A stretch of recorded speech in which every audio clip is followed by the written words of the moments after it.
So, hello and welcome to Intuitive Connection. I'm your host, intuitive counselor and spiritual guide, Victoria Shaw, and today we have a good one. I'm welcoming back our repeat guest. I think this is maybe your third or fourth visit on the show, Mark Gober, who is the author of six amazing books, most notably the one that got me on Team Mark, An End to Upside Down Thinking, which I remember vividly reading. I think it was like 2020 it came out. When did it come out? 2020, 2021? It came out in 2018, but we connected in We 2020. connected. Okay. Yeah. Yeah. Okay. So I found the book in 2020, and I've talked about this before probably every single time you've been on the show. But the book was so profound to me because it sort of took me back all the way back to when I left academia, probably before you were born, to, the moment I found myself now. So it took me from, Princeton cognitive psychologist to lady who talks to spirit guides professionally. And it just bridged that gap for me. And it's just, you have we were talking about this before we hit record, but you have such a beautiful way of challenging and exploring and really synthesizing information, in a way that I think is really going to help people challenge some fundamental assumptions about the world and how they think things are supposed to work, in a way that can make us more resonant with I think our own inner and higher truths. And that's what your book did for me, and I loved it, and I've read all the other ones too. But Mark, welcome back. Thank you so much for having me on. Yay, I'm excited. And, I invited you on today because to answer a question that I've been getting from some students and also from my very own brain. And I heard you chat about this a little bit with our mutual friend, Laura Powers, who's also been a frequent guest on the show and the person who originally introduced us, around AI and the power of AI and the limits of AI. And for me, the really pivotal question that I want to focus on today, but we don't have to get there all at once, is there any possibility that AI can ever be conscious? And I get that question when I teach a lot. And I think it's a biggie. And I think I know the answer, but anyway, so welcome. And I also want to say before I give the microphone over to you, I don't know a lot about AI.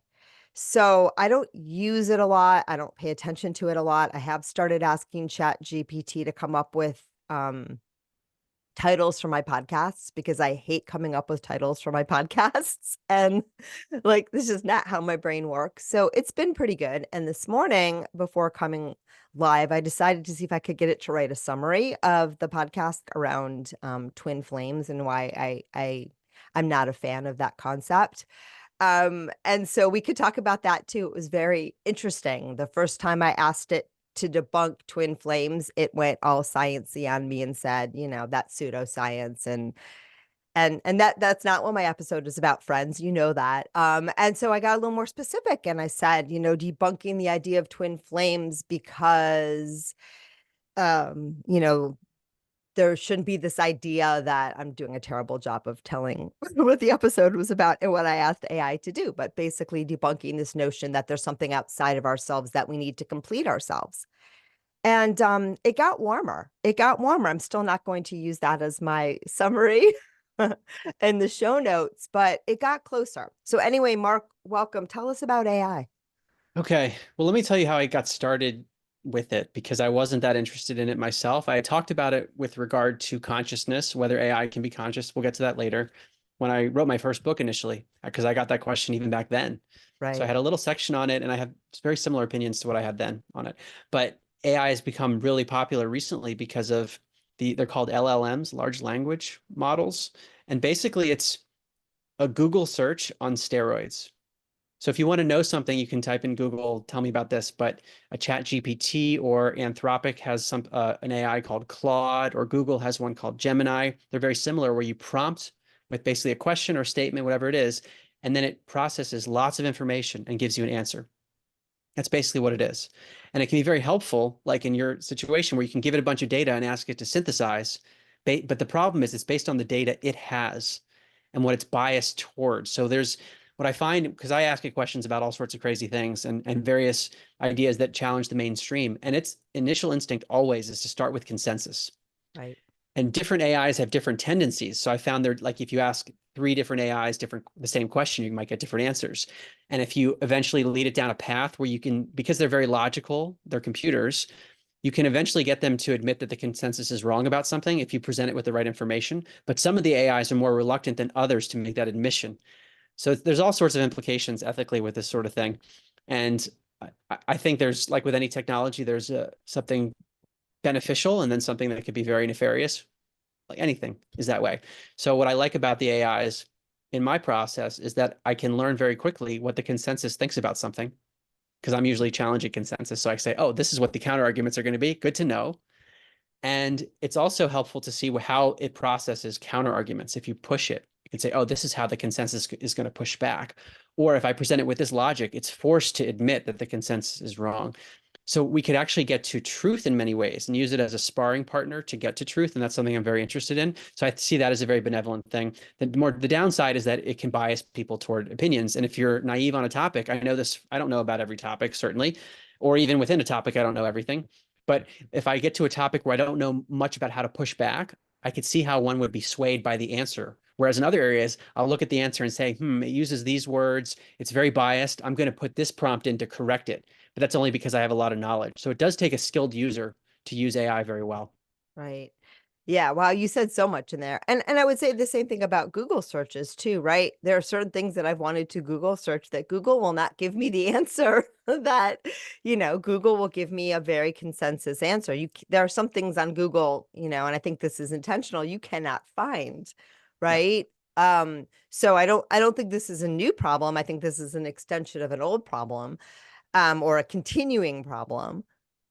Well, I've actually gotten it to admit that, to basically, because I'll show Of course you have. sometimes that it's is making mistakes with regard to consensus or being biased.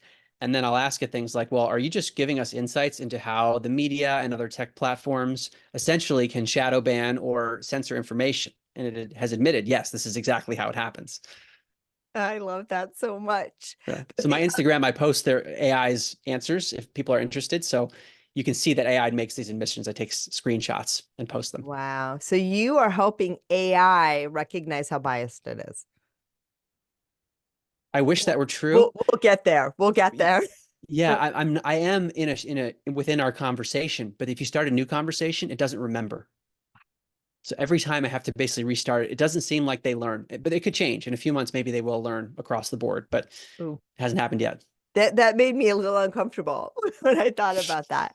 But the other thing that fascinates me about this, and I don't know if our listeners will want to go there too, but remember, I'm a cognitive psychologist at heart, and my very first research, or my main research when I was at Princeton and Columbia, was on reasoning. That's what I studied. I studied human reasoning, and I studied biases in human reasoning.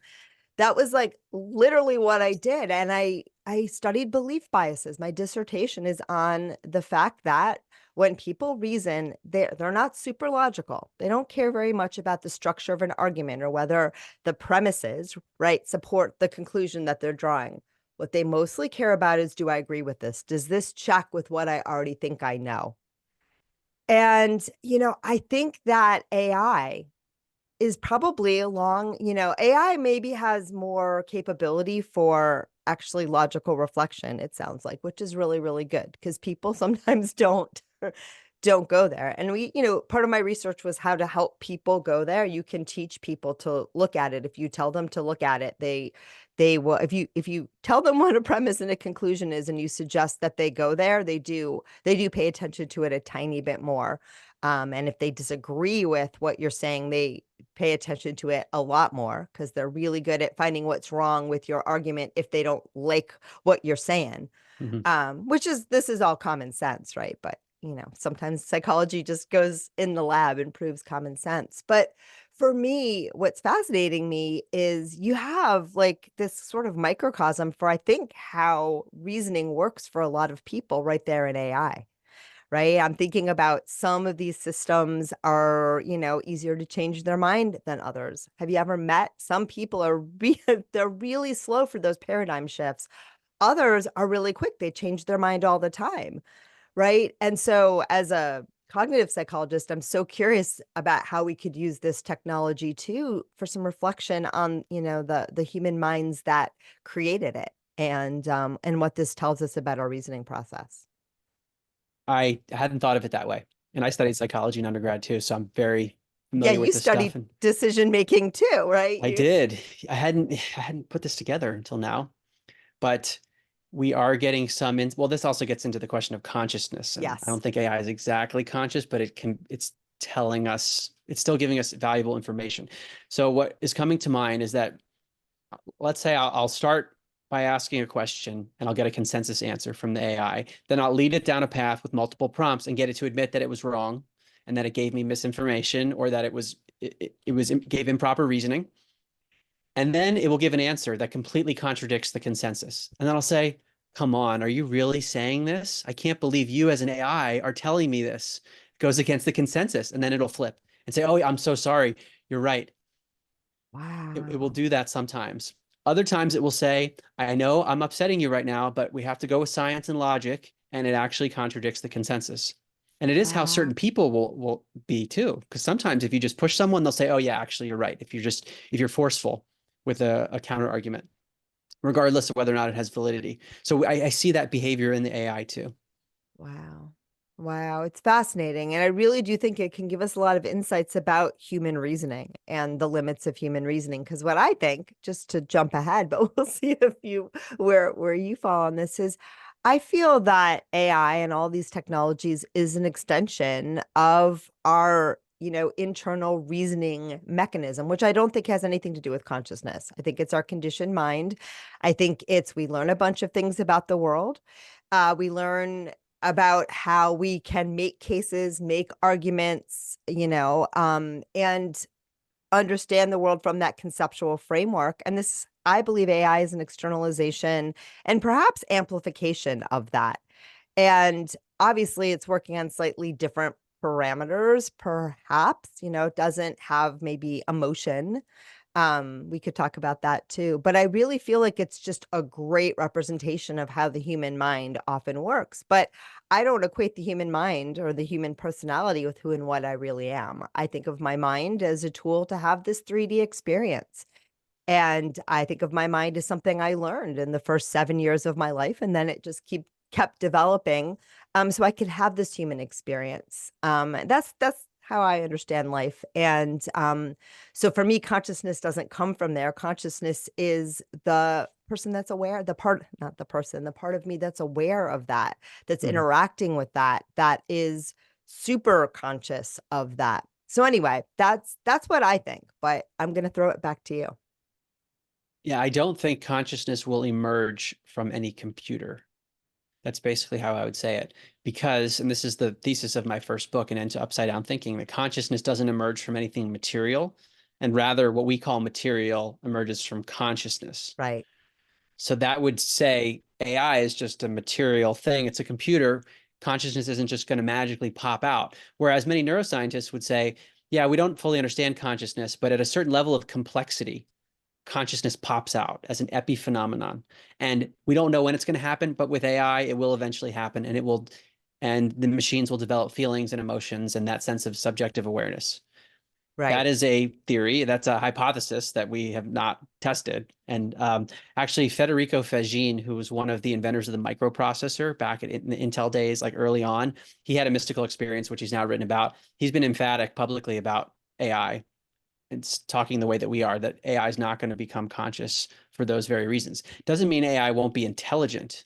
AI can Right. pick up lots of information, but consciousness is something different. It's a subjective inner awareness that we all have. Like you said, it's the I. When I say that I am speaking to you, Victoria, that sense of I-ness is consciousness. It's different than calculating something or pulling information. Very different. So my friend Chris Niebauer, who we're also going to pose this question to, that one's not scheduled yet, listeners, but that'll be coming.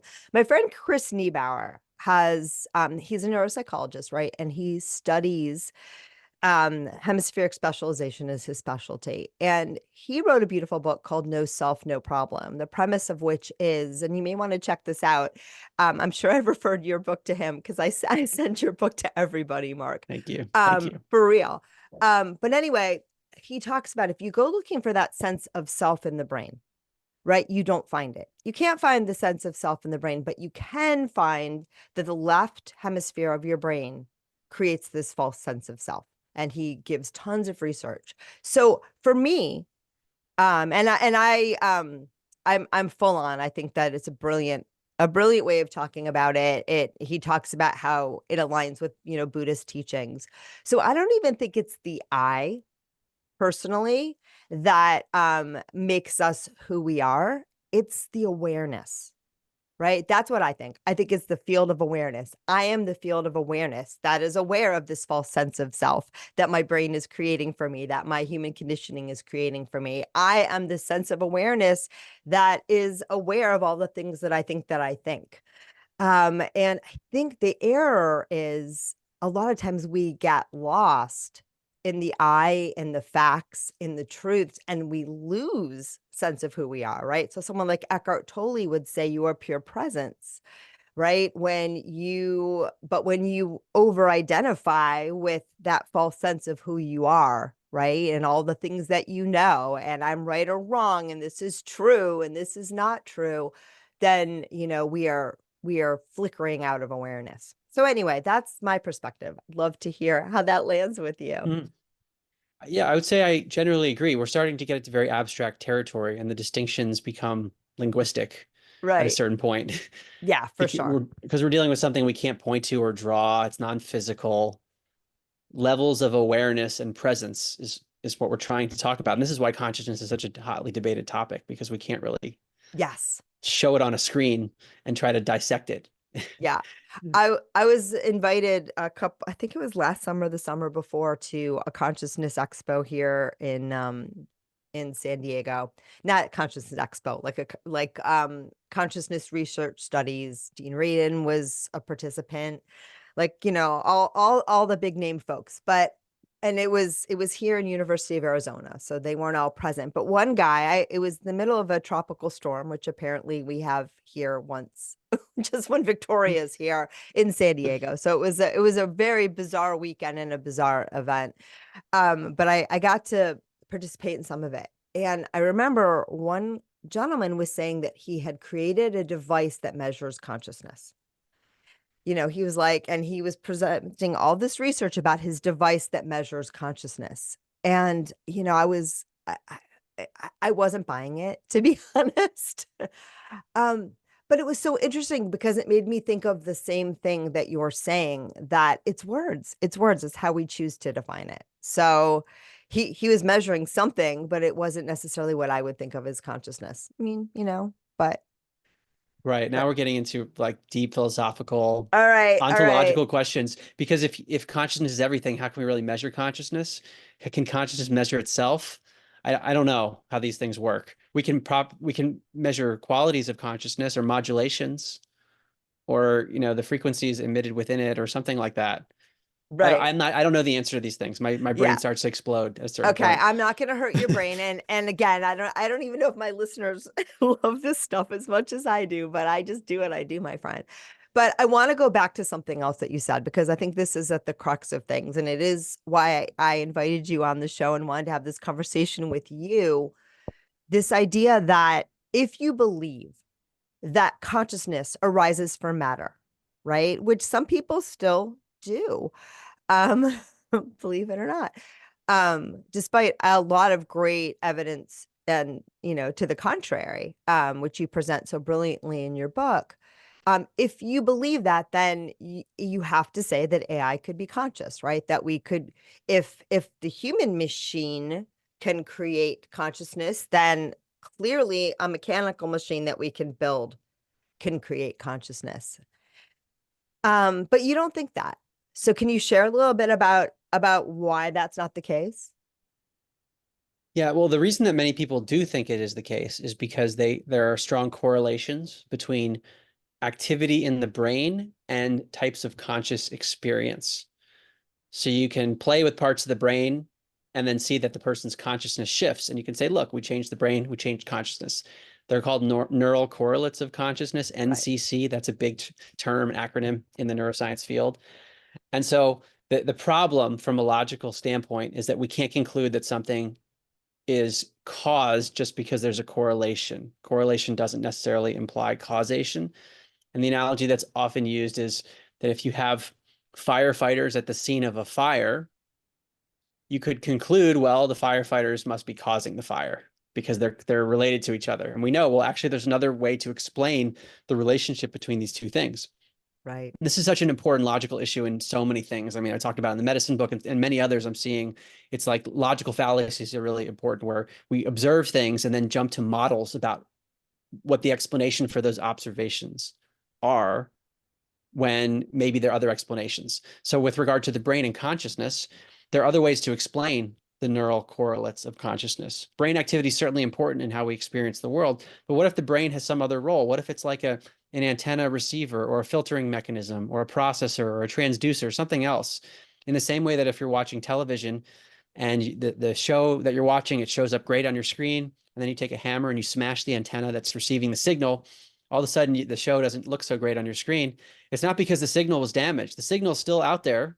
It's just the apparatus, the antenna that was Right. processing the signals has been damaged. Well, that could explain what the brain is.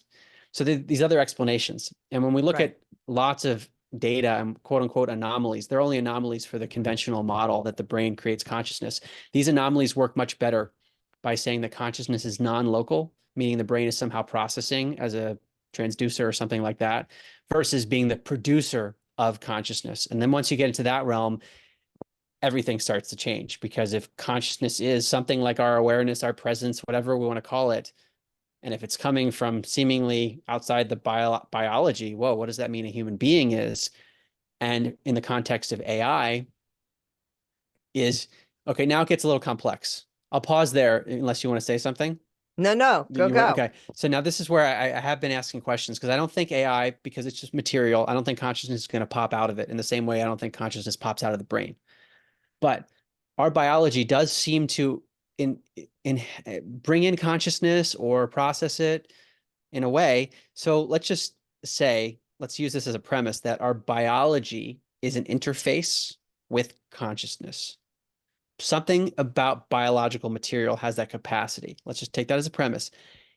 Could it be that an AI, which is a really smart computer, if it learned enough, it could learn how to integrate biology into itself, whereby it could become conscious through that biology that it's brought into itself? That is possible, But theoretically.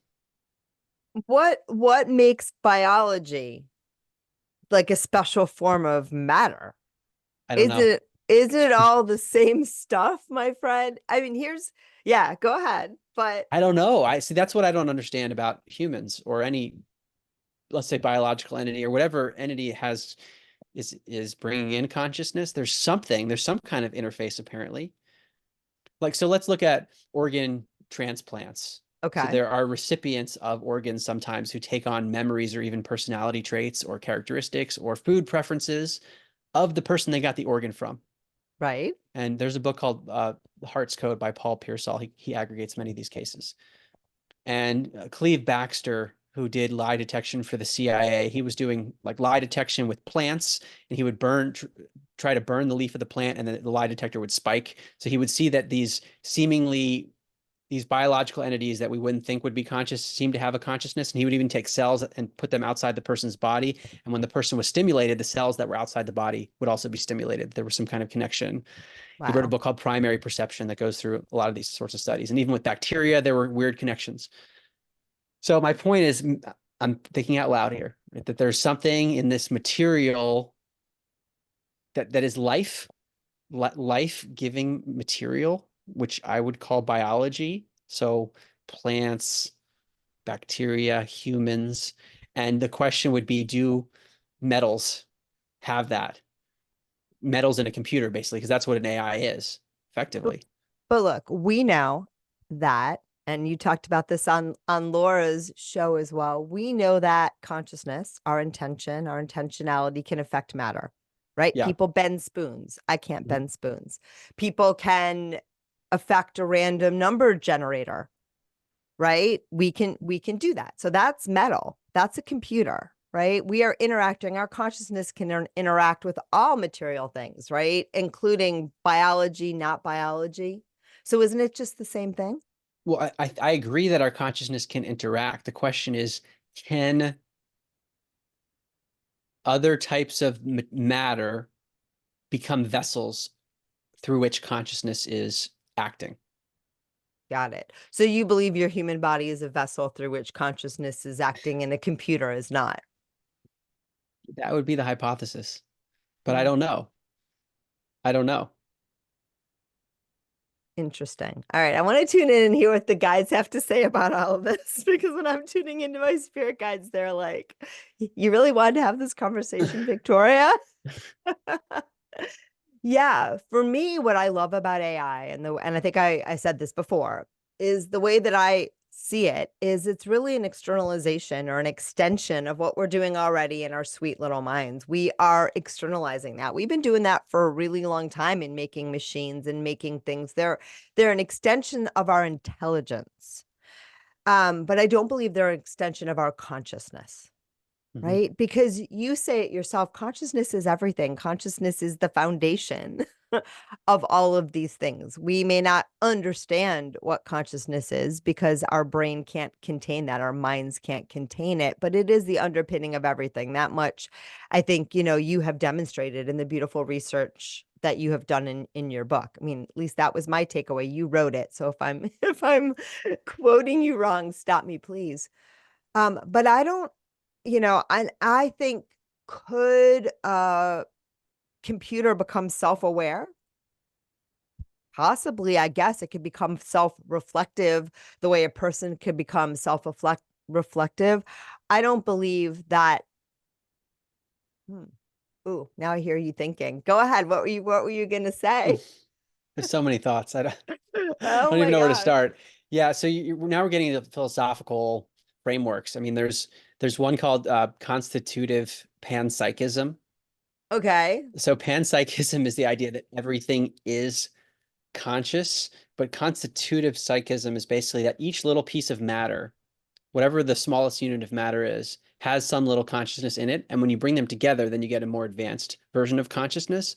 The Wow. problem with that, from the way that we look at things, is that it's still a form of materialism because it's saying that Right. there's a piece of matter and then consciousness emerges from it. The subtle distinction is on the flip side, could it be that every piece of what we call matter is a vehicle through which consciousness emerges, and they're just different types of vehicles? So could it be that metals, let's just say, are a certain type of vehicle through which consciousness is emerging? It's just a totally different type, and it's not the consciousness that we think of in terms of a conscious being, where I look at you and I say, Victoria, you are conscious. That metals wouldn't have that capacity to bring through that consciousness. Right. I believe everything's conscious. So I'm an old school animist and I believe everything is has consciousness and awareness. Not exactly the way that humans do necessarily. Not that I didn't talk to rocks as children as a child and trees because I absolutely did. Sometimes I still do. But I actually believe that. Um So it's not a problem for me. But I think the real question, the real thing that we want to know, and I think the thing that scares people about AI, and this is where I'm being guided back, is this idea, are the machines going to outthink us? Are they going to be smarter than us? Are they going to overwhelm us? Are they going to take over the world? Right? There's a lot of those.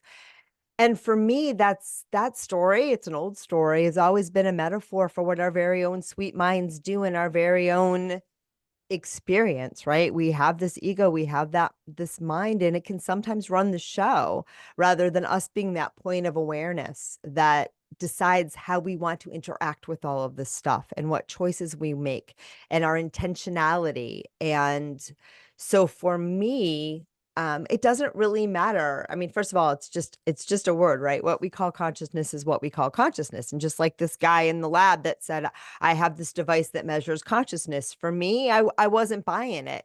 But we'll see we'll see what his scientific colleagues have to say, right?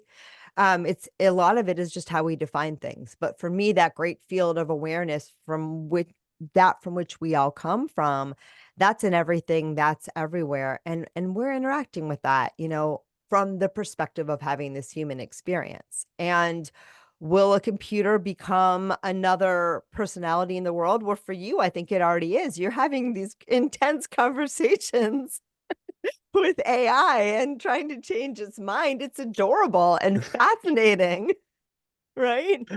But I still So, don't look at it as a conscious entity. I look at it as a right, computer that is just processing things, and I have a logical mind, so I can try to reverse engineer how it's probably quote unquote thinking or just right, processing stuff. And I agree with you that I worry, let's say, I worry more about the human beings taking over the world and doing things and using machinery and technology in a destructive way, right, whereby sure the technology could be destructive, but it's the humans that created it or put it in that direction, more so than the AI itself as the dangerous thing. I know there'd be people who disagree and say that at a certain point, I forget what it's, there are different terminologies for this, like singularities, where they do become complex enough, not necessarily conscious, where they could have, I don't know, maybe dangerous applications. I don't know. We haven't gotten there yet. yeah. It, It it is doesn't, kind it is kind of bizarre though. I mean, some of these AIs you can plug in a whole book and say, please tell me the summary or tell me the weaknesses of the arguments or whatever. And in 20, 30 seconds, you get a whole thing. I mean, I used to, when I worked in the business world, I did a lot of work with intellectual property. So there was some stuff with lawyers, and I became very accustomed to reading briefs. I mean, the whole legal profession, if you think about it, a lot of that stuff is just pulling old case law and putting it together into a very logical argument. How right, much of that can be done in 2 seconds now with a machine?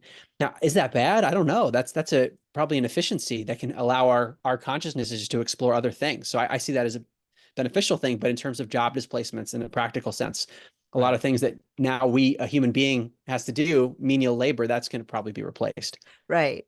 But, we had that with physical labor, and now we're having that with mental labor, and we continue to expand and find more ways to satisfy satisfy our doingness. So I think it could be really nice. Personally, I wouldn't want any of those jobs, so I'm happy if AI wants to do it for me.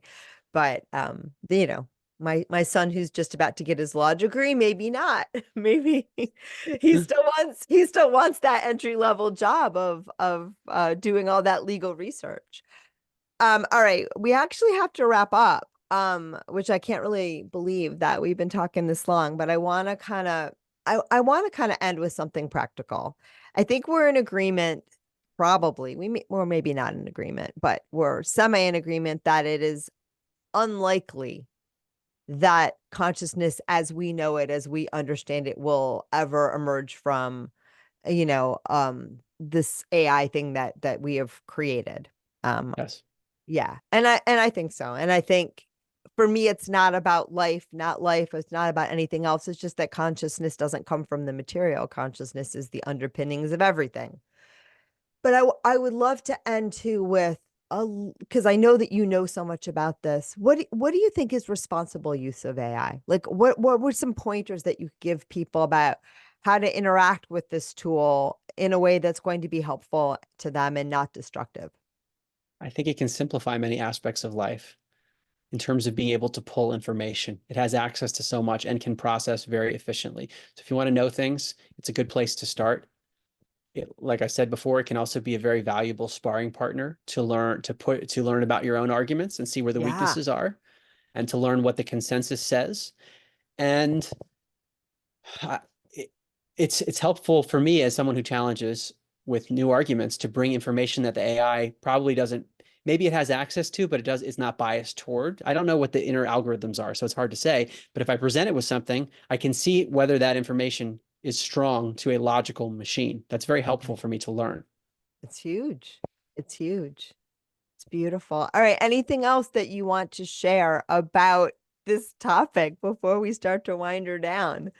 I would caution your audience because the information is very biased too. So there are benefits, like I just said, but it could skew opinions in inappropriate ways Yeah. without the proper discernment. Yeah. So it's always important to be careful. And sometimes it is just outright wrong. It misses something even within the consensus, and I'll catch it and I'll say, "How did you just miss this?" I'll say, "I will apologize." So it's not infallible. I'm sure it will get better, Yeah. but No, it's I think that yeah, that's huge too. And the difference is I've never used AI to tell me anything. I just use it to summarize stuff and give me titles. yeah. But I feel that it's the same thing as with Google, right? With any kind of search engine, with anything that we look at in the world. And I kind of want to leave listeners with this one because they've heard me say it before. You know, vet it all with your experience, vet it all with your intuition, see what fits, see what doesn't. Because I really believe that the truth, our truth, doesn't lie out there. And yeah, and out there often can be really biased and can, everything that we think that we believe is based on what we've been taught, right? So Mhm. that's why people have widely different perspectives and different opinions. And when we can free ourselves even a little bit from that, and I think AI gives us an opportunity, and Mark's conversations with AI give him an opportunity to take that step back from our own biases and our own beliefs and our own conditioned reality and tune into, the God of your heart. Does this resonate? Does this feel right to me? I think that's the way of the future, and that's when we live more intuitively guided. So, That is the human element to all of yeah. this, which is why I don't think AI, even as a computer, will fully take over because we're always going to need that human element to look at Yeah. the answers and look at what it produces, and we're going to tweak it because Yeah. there's something in us that it does not have. Yeah, and that's the soul. That's your intuition. That's the oh my God, I can't believe I'm using this terminology, but the ghost in the machine. Um, Thanks, Descartes. Um, so anyway, Mark, this was so much fun. Thank you for taking the time to chat with us. If people you have 6 books, the last one which we haven't had a conversation on, is a really cool book about medicine and upside down medicine where and again, stop me if I'm summarizing you wrong, but you really question all of the research on things like do viruses actually cause illness, and dive into some of that science and what you say is even pseudoscience in some places because the studies are not as controlled as you think they might be. So you guys want to check that one out. Maybe I'll have Mark back on to talk about that one because I love that book, and you can see that when he's not arguing with AI, he's just really tuning into all of the aspects of our consensus reality and things that we believe, have to be true, and showing the cracks in the foundation. And I think it's just such beautiful and brilliant work that you're doing. Thank you. Um, yeah, but if people want to find out more about you and read this stuff, where do they find you? My website is my name, markgober.com, markgober.com. And all the books are on Amazon in hard copy, Kindle, and Audible format. Beautiful. So check them all out. We'll have all that information as always in the show notes. Mark, thanks again for doing what you do and being here today. And listeners, thank you too for tuning in because I know I say it every single time, but it is just because it is so very true. Because I get to do this podcast and you listen to this podcast. I get to do this podcast and I love it. And I'm grateful to all of you. And I hope you enjoyed this one as much as I did. So enjoy the rest of your day and namaste.